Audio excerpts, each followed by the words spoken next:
അനസ് ഇബ്നു മാലിക് റളിയല്ലാഹു അൻഹുവിന്റെ പ്രിയപ്പെട്ട ഉമ്മ റുമൈസ റളിയല്ലാഹു അൻഹ, ഉമ്മു സുലൈം എന്നറിയപ്പെടുന്ന റുമൈസ ബീവി റളിയല്ലാഹു അൻഹ അവരുടെ പ്രിയപ്പെട്ട മോൻ അനസ് റളിയല്ലാഹു അൻഹുവിനെ കുറിച്ച് പറഞ്ഞിട്ടുണ്ട്, എന്റെ മകൻ എന്റെ കൈകളിൽ ചെറിയ കുഞ്ഞായിരുന്നപ്പോ എന്റെ കുഞ്ഞിനെ ഞാൻ ചൊല്ലിക്കൊടുക്കുമായിരുന്നു, മോനെ ഖുൽ അശ്ഹദു അല്ലാ ഇലാഹ ഇല്ലല്ലാഹ് വഅശ്ഹദു.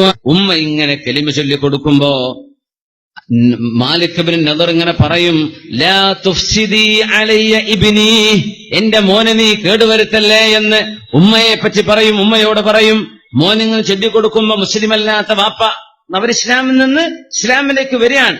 ജാഹിലിയത്തിൽ നിന്ന് ഇസ്ലാമിലേക്ക് വരുന്ന കാലല്ലേ, ഇന്നത്തെ പോലെ അല്ലല്ലോ, മുസ്ലിമീങ്ങളായിട്ട് വരുന്ന കാലമാണ്. അനസ് തങ്ങളുടെ ഉമ്മ ഇതിങ്ങനെ പറഞ്ഞു കൊടുക്കും മോൻ എപ്പോഴും, അശ്ഹദു അല്ലാ ഇലാഹ ഇല്ലല്ലാഹ് വഅശ്ഹദു അന്ന മുഹമ്മദർ റസൂലുള്ളാഹ്. ഫകാന അവ്വല മാ തകല്ലമ ബിഹി അനസ് അശ്ഹദു അല്ലാ ഇലാഹ ഇല്ലല്ലാഹ് വഅശ്ഹദു അന്ന മുഹമ്മദർ റസൂലുള്ളാഹ്. അങ്ങനെ അനസ് എന്ന കുഞ്ഞ് 1 വയസ്സോ 1.5 വയസ്സോ 2 വയസ്സോ ആയി ആദ്യമായൊരു സെന്റൻസ് പറയാൻ പ്രായമായപ്പോ ആദ്യമായി പറഞ്ഞ വാക്ക് അശ്ഹദു അല്ലാ ഇലാഹ ഇല്ലല്ലാഹ് വഅശ്ഹദു അന്ന മുഹമ്മദർ റസൂലുള്ളാഹ്. അതുകൊണ്ടാവണം ആ കുട്ടിയാണ് ഖദംതു റസൂലല്ലാഹി സ്വല്ലല്ലാഹു അലൈഹി വസല്ലം 10 സിനീൻ, 10 വർഷം എന്റെ റസൂലിന് ഖിദ്മത്ത് ചെയ്യാൻ എനിക്ക് സാധിച്ചിട്ടുണ്ട് എന്ന് മദീനയിൽ നബി തങ്ങൾ ജീവിച്ച കാലം ആ 10 വർഷം ഹബീബിന് ഖിദ്മത്ത് ചെയ്യാൻ ഭാഗ്യമുണ്ടായ മോനാണ് അനസ് ഇബ്നു മാലിക് റളിയല്ലാഹു തആല അൻ. നബിയുടെ ഖാദിമല്ലേ. ആദ്യം പറഞ്ഞ വാക്കതാണ്. കുഞ്ഞുങ്ങൾ ജനിക്കുമ്പോ ആദ്യമായി വലത് ചെവിയിൽ വാങ്കും, ഇടത് ചെവിയിൽ ഇഖാമത്തും കൊടുക്കുന്നുണ്ടല്ലോ. ഇൻഷാ അല്ലാഹ് ഇപ്പോഴതൊക്കെ വളരെ ഉഷാറാണ് അല്ലേ. നമ്മുടെ മുസ്ലിം ഗൈനക്കോളജിസ്റ്റുകളോ മുസ്ലിം നഴ്സുമാരോ മുസ്ലിം മാനേജ്മെന്റുള്ള ഹോസ്പിറ്റലൊക്കെ ആകുമ്പോ വളരെ കൂടുതൽ എളുപ്പമാവണം ഇൻഷാ അല്ലാഹ്. അത് വൈകിപ്പോവരുത്. കുഞ്ഞ് പ്രസവിച്ച ഉടനെ എല്ലാ വർത്താനവും കഴിഞ്ഞ് പിന്നെ കുട്ടിക്ക് വാങ്ങുകൊടുക്കുക, അങ്ങനെയല്ല. അത് വളരെ പെട്ടെന്ന് ഭൂമിയിലേക്ക് വന്നാൽ ചെവി വർക്ക് ചെയ്യുമെന്നാണ്. കണ്ണ് വർക്ക് ചെയ്യാൻ ഒരു 15 ദിവസമെങ്കിലും എടുക്കുന്ന കുഞ്ഞ് ശരിക്കും കണ്ണു തുറന്ന് കാണാൻ തുടങ്ങുമ്പോ. അതുകൊണ്ട് കുഞ്ഞ് കണ്ണു തുറന്നാൽ കണ്ണിന് മുമ്പിൽ എന്ത് കാണിച്ചാണ് കുഞ്ഞ് പേടിക്കൂല. പ്രസവിച്ച കുഞ്ഞ് ചെവിയിൽ ശബ്ദം കേട്ട കുഞ്ഞ് അനങ്ങും. ചെവി വർക്ക് ചെയ്യുന്ന ചതച്ചതിന്റെ നീര് മധുരം മാത്രം കുഞ്ഞിന്റെ ചുണ്ടിൽ ഒന്ന് തേച്ചു കൊടുക്കുക, തഹ്നീക്ക് ചെയ്യുക. നല്ല ഒരാൾ മധുരം കൊടുത്തു, നല്ലത് 2 ചെവിയിലും കേട്ടു. പിന്നെ കുഞ്ഞ് കാണുന്നത് ഉമ്മയാണ്. ഉമ്മയോളം മനോഹരമായതുണ്ടോ വേറെ കാണാൻ? ഉമ്മയാണ് കുഞ്ഞ് കാണുക. ഉമ്മയുടെ മുഖമാണ് ഒരു കുഞ്ഞ് ധാരാളം കാണുന്നത് അങ്ങനെയാണ്. കേൾക്കുന്നത് നന്നായി, പറയുന്നത് ഈ ഷഹാദത്തും കൂടെയാണെങ്കിൽ പിന്നെ മക്കളിൽ നന്മയെ ഉണ്ടാവും. അള്ളാഹു നമ്മുടെ മക്കളൊക്കെ സ്വാലിഹീങ്ങളാക്കി തരട്ടെ. പിന്നെ മക്കളെ ജനനം നടക്കുന്നതിന്റെ മുമ്പേ അല്ലാഹുമ്മ ജന്നിബ്ന ശൈത്വാൻ വജന്നിബിശ് ശൈത്വാന മാ റസഖ്തനാ. ഭാര്യയുടെ കൂടെ ഭർത്താവ് ശയിക്കുന്ന നേരത്ത് അല്ലാഹുമ്മ ജന്നിബ്ന ശൈത്വാൻ, അല്ലാഹുവേ പിശാചിനെ നീ അകറ്റി നിർത്തി തരയണമേ. പിശാചിനെ അകറ്റണം. ഒരു കാര്യം പറയണു, പിന്നെ കുട്ടികളും വലിയവരൊക്കെ പെണ്ണുങ്ങളൊക്കെ ഉള്ള സദസ്സായതുകൊണ്ട് പറയാൻ പറ്റാത്തൊരു വിഷയം കൂടിയാണ്. നമ്മൾ ഭക്ഷണം കഴിക്കാൻ ബിസ്മില്ലാഞ്ഞാൽ എന്താ പ്രശ്നം? ആര് കൂടെ തിന്നുന്ന? ഇബ്ലീസ് കൂടെ തിന്നു. ഇവര് ഭക്ഷണം കഴിക്കും, കൂടെ ഭക്ഷണം കഴിക്കും. വെള്ളം കുടിക്കുമ്പോ ബിസ്മില്ലാതിരുന്ന ആര് കൂടെ കുടിക്കും? ഇബ്ലീസും കുടിക്കും. കിടന്നുറങ്ങുമ്പോ ബിസ്മില്ലാതിരുന്നാൽ ആര് കൂടെ കൂർക്കം വലിച്ച് ഉറങ്ങും? ബെഡില് ഇബ്ലീസ് ഉണ്ടാവുന്ന. ഭാര്യ ഭർത്താവ് ശയിക്കുന്ന സമയത്തും അങ്ങനെയാണ്.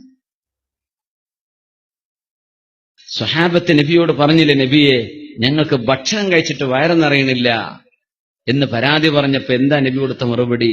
സമ്മുല്ലാ, നിങ്ങൾ ബിസ്മി ചൊല്ലി കഴിച്ചു നോക്കൂ, നിങ്ങൾക്ക് വയറ് നിറയും.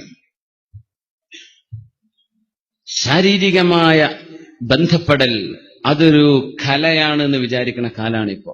മനുഷ്യന് വയറ് നിറയാത്തോണ്ട് മനസ്സിന് നിറയുന്നില്ല. സ്വന്തം ഭാര്യയാണെങ്കിൽ തന്നെയും അനാവശ്യമായത് കണ്ടിട്ടോ, അനാവശ്യം കേട്ടിട്ടോ, അനാവശ്യമായ ഫിലിമുകൾ കണ്ടിട്ടോ ചെറുപ്പക്കാർ പോണോഗ്രഫിക്ക് അടിമകളായി മാറിക്കഴിഞ്ഞിട്ട് ദാമ്പത്യ ജീവിതത്തിൽ സമാധാനം സമാധാനമെല്ലാം ബിസ്മി ചൊല്ലി അള്ളാഹുവിന്റെ നാമത്തിൽ നിങ്ങൾ ശയിക്കുന്ന പക്ഷം നിങ്ങളുടെ കൂടെ പിശാചില്ല. പിന്നെ നിങ്ങൾക്ക് മതിയായി. മതി വരാത്തതാർക്ക്? പിശാചിനെ കൂടെ കടത്തുന്നവർക്ക്. അതുകൊണ്ടാണ് നബി തങ്ങൾ ചൊല്ലാൻ പറഞ്ഞത്. ചൊല്ലണം അല്ലാഹുമ്മ ജന്നിബിന ശൈത്വാൻ, അല്ലാഹുവേ പിശാചിനെ നീ അകറ്റിത്തരണമേ റബ്ബേ. വജന്നിബി ശൈത്വാന മാ റസഖതനാ, ഞങ്ങൾക്കെങ്ങാനും ഒരു കുഞ്ഞിനെ തരാൻ നിനക്ക് തീരുമാനമുണ്ടെങ്കിൽ ആ മക്കളിലും പിശാചു ബാധയെ നീ തരരുതേ. നാമമുച്ചരിച്ച് വെള്ളം കുടിക്കാൻ പറഞ്ഞ റബ്ബ്, അള്ളാഹുവിന്റെ നാമമുച്ചരിച്ച് ശയിക്കാൻ പറഞ്ഞ റബ്ബ്. അള്ളാഹുവിന്റെ നാമമുച്ചരിച്ചുകൊണ്ട് തന്നെ ആവട്ടെ നിങ്ങളുടെ കുടുംബജീവിതവും. അവിടെ പിന്നെ നിങ്ങൾക്ക് സാറ്റിസ്ഫാക്ഷനാണ്, പ്രയാസമല്ല, സമാധാനമാണ്, മതിവരായ്മയില്ല, അങ്ങനത്തെ ഒരു പ്രശ്നങ്ങൾ ഒന്നുമേ ഇല്ല. എന്തുകൊണ്ടില്ല? അള്ളാഹുവിന്റെ നാമം പറയപ്പെടുമ്പോൾ അള്ളാഹു സുബ്ഹാനഹു വ തആല ആ വിഷയത്തിൽ നിങ്ങൾക്ക് സമാധാനം തരുന്നു. അങ്ങനെ റബ്ബിന്റെ നാമം ഉച്ചരിച്ച് ആ ഒരു അവസ്ഥയിൽ ജനിച്ച മക്കൾക്ക് പിശാചിന്റെ ബാധയുണ്ടാവുകയോ അപസ്മാരത്തിന്റെ ബുദ്ധിമുട്ടുകൾ ഉണ്ടാവുകയോ ഇല്ലെന്ന് പരിശുദ്ധ റസൂലുള്ളാഹി സ്വല്ലല്ലാഹു അലൈഹി വസല്ലം തങ്ങൾ പറഞ്ഞിട്ടുണ്ട്. ഇങ്ങനെ ജനിക്കുന്ന മക്കൾക്ക് വിഷമം നിങ്ങൾ വിചാരിക്കേണ്ടതില്ല. പിന്നെ അള്ളാഹു അങ്ങനെയൊക്കെ ആയിട്ടും ഒരു കുട്ടി ഇങ്ങനെ സംഭവിച്ചു എന്ന് വിചാരിക്കുക, അള്ളാഹു തന്ന പരീക്ഷണമാണെന്ന് വിചാരിക്കാം. പക്ഷെ സ്വാഭാവികമായും അത്തരം വിഷയങ്ങൾ സംഭവിക്കില്ലെന്നാണ്.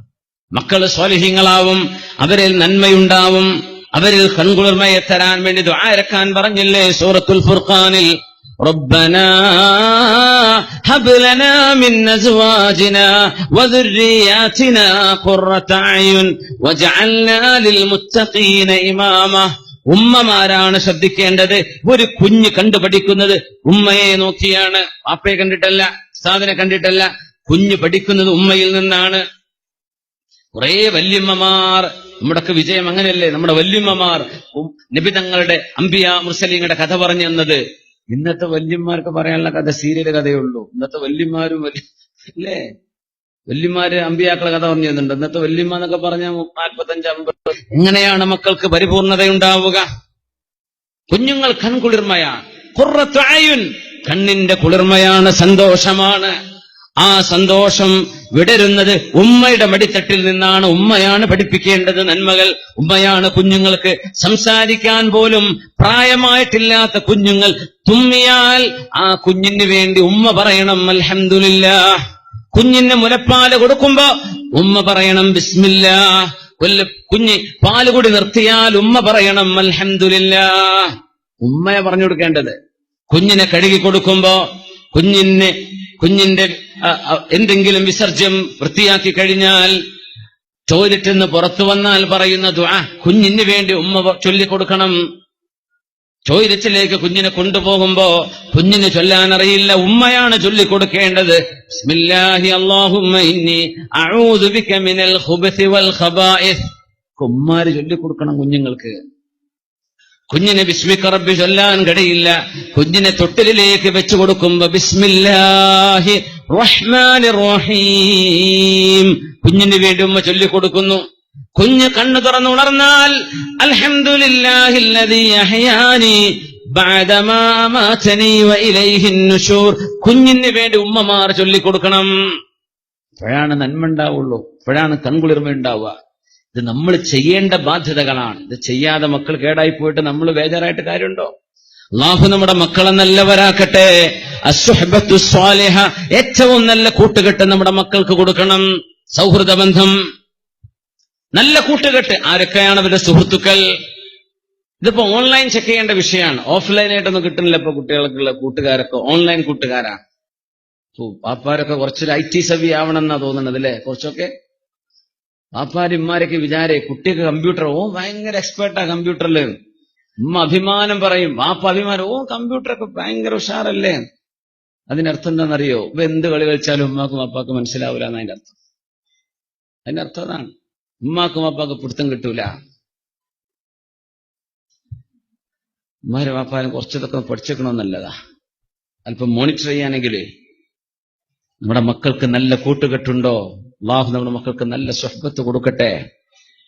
നിങ്ങളുടെ കൂട്ടുകെട്ട് നന്നാവണേ എന്ന് മുത്തനബി തങ്ങൾ പറഞ്ഞിട്ടുണ്ട്. അൽ മർഉ അലാ ദീനി ഖലീലിഹി ഫൽയൻദുർ അഹദുകും മൻ യുഖാലിൽ. നിങ്ങൾ ഓരോരുത്തരുടെയും മതബോധം അളക്കപ്പെടും. ആമീൻ യാ റബ്ബൽ ആലമീൻ. ദീനിയായ വിദ്യാഭ്യാസവും മദ്രസ വിദ്യാഭ്യാസം എടുത്തു പറയേണ്ട വിഷയമല്ലേ? സ്കൂൾ വിദ്യാഭ്യാസത്തോടൊപ്പം മദ്രസ വിദ്യാഭ്യാസം നഷ്ടപ്പെടുത്തി കളയുന്ന അവസ്ഥയുണ്ടിപ്പോ. അടിയന്തരമായും പരിഹരിക്കപ്പെടണം. അത് മാനേജ്മെന്റുകൾ ശ്രദ്ധിച്ച് പരിശോധിച്ച് ഏതാണ് നമ്മുടെ മക്കൾക്ക് ഏറ്റവും സ്യൂട്ടബിളായി മനോഹരമായി മദ്രസ വിദ്യാഭ്യാസം പഠിക്കാനുള്ള സമയമേതാണ്, അതനുസരിച്ച് നമ്മുടെ സ്കൂൾ ടൈമുകളിൽ മാറ്റം വരുത്തിയേക്കണം. മദ്രസയുടെ ഒരു സംസ്കാരമുണ്ട്. ട്യൂഷൻ എടുത്താലും കുട്ടിക്ക് മദ്രസ പാസ്സാവാൻ പറ്റും, പക്ഷെ മദ്രസയുടെ ഒരു സംസ്കാരമുണ്ട്, അത് മദ്രസയിൽ പോയാലേ കിട്ടുള്ളൂ. ഇസ്ലാമിന്റെ ഒരു സംസ്കാരം കിട്ടാനുണ്ട്, അത് മദ്രസ വിദ്യാഭ്യാസത്തിലൂടെ കിട്ടുക. അത് നമ്മുടെ മക്കൾക്ക് നഷ്ടപ്പെടുത്തരുത്. അള്ളാഹു ഈ ഉമ്മത്തിന് ഇൽമിന്റെ വഴികൾ ഒരുപാട് അള്ളാഹു തുറന്നു തരട്ടെ. ആമീൻ യാ റബ്ബൽ ആലമീൻ. സ്വല്ലു അലൻ നബി മുഹമ്മദിൻ വആലി. اللهم صل على سيدنا محمد وعلى آل سيدنا محمد وبارك وسلم عليه. اللهم صل على سيدنا محمد وعلى آل سيدنا محمد وبارك وسلم عليه. ഒരുപാട് സ്വലാത്ത് നമ്മുടെ ഹബീബിന്റെ ഹളറത്തിലേക്ക് എത്തും. അള്ളാഹു എത്തിച്ചു കൊടുക്കട്ടെ, അവിടുത്തെ അള്ളാഹു സന്തോഷിപ്പിക്കട്ടെ.